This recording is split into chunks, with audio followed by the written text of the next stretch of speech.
हाय, good morning. आज हम लोग रेड जोन के बारे में बातचीत करेंगे। रेड जोन सबसे महत्वपूर्ण पार्ट है फाइएस का, जो डायरेक्ट क्वालिटी और कॉस्ट पर इम्पैक्ट डालता है। सबसे पहली बातचीत है कि आप बोलेंगे ये रेड जोन है क्या।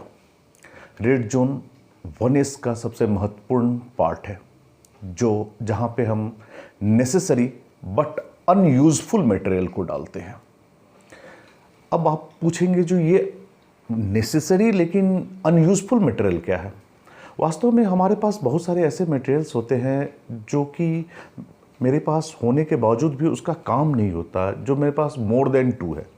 जैसे मेरे पास 2 हैंड ग्लोव्स है, 2 पेन है, 2 कटर है या फिर हेलमेट है। तो वैसी स्थिति में ये सारे चीज़ मेरे पास रखे रहते हैं और जिसका उपयोग हम नहीं कर पाते।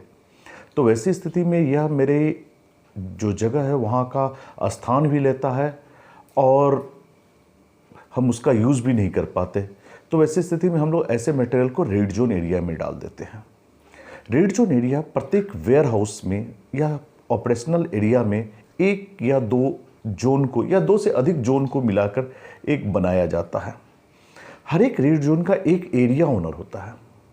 वो ऑनर उस रेड जोन में आए हुए मटेरियल को सप्ताह के किसी एक दिन सारे मटेरियल को उसके जगह पर डाल देता है।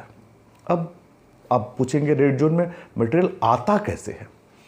तो जैसे मेरे पास 2 हेलमेट है या 2 पिन है, तो मैं जाऊंगा और उसे रेड जोन एरिया में डाल दूंगा।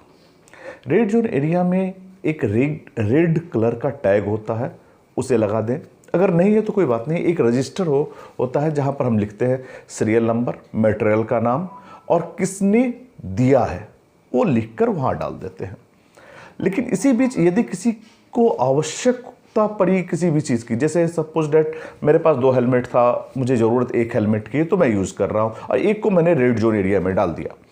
तो अगर आपको हेलमेट की आवश्यकता है तो हम पहले रेड जोन में देखेंगे कि वहाँ पर 2 हेलमेट है, तो वहाँ से 1 हेलमेट हम ले लेंगे और वहाँ पर फिर उसी रजिस्टर में हम लिख देंगे कि अमुक आदमी ने ये हेलमेट ले लिया। इस तरह से रेड जोन का काम होता है।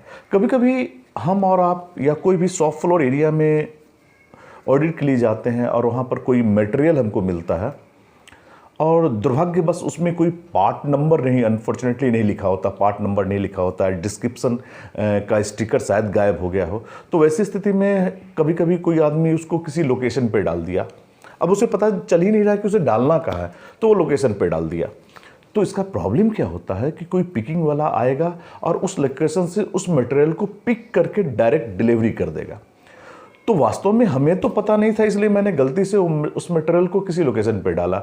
अब पिकर को मालूम नहीं है, वो उठाकर किसी कस्टमर को भेज दिया।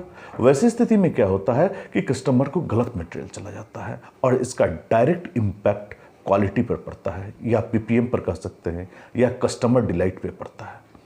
तो वैसी स्थिति में अगर मुझे कोई पार्ट मिला तो मैं क्या करूँगा, उसे उठाऊँगा, रेड जोन में डाल दूँगा। अब रेड जोन का एरिया ऑनर सप्ताह में जो एक दिन होता है उस दिन वो सारी चीज़ को सेग्रीगेट करता है। अगर कोई पार्ट आया तो उसका पार्ट नंबर क्वालिटी से मिलकर पता लगाता है और उसके बाद फिर उसको सही लोकेशन पे भेज देता है। इस तरह से रेड जोन का कंसेप्ट है और रेड जोन काम करता है। ध्यान रखिए, रेड जोन और रिजेक्शन एरिया 2 अलग अलग चीज़ है।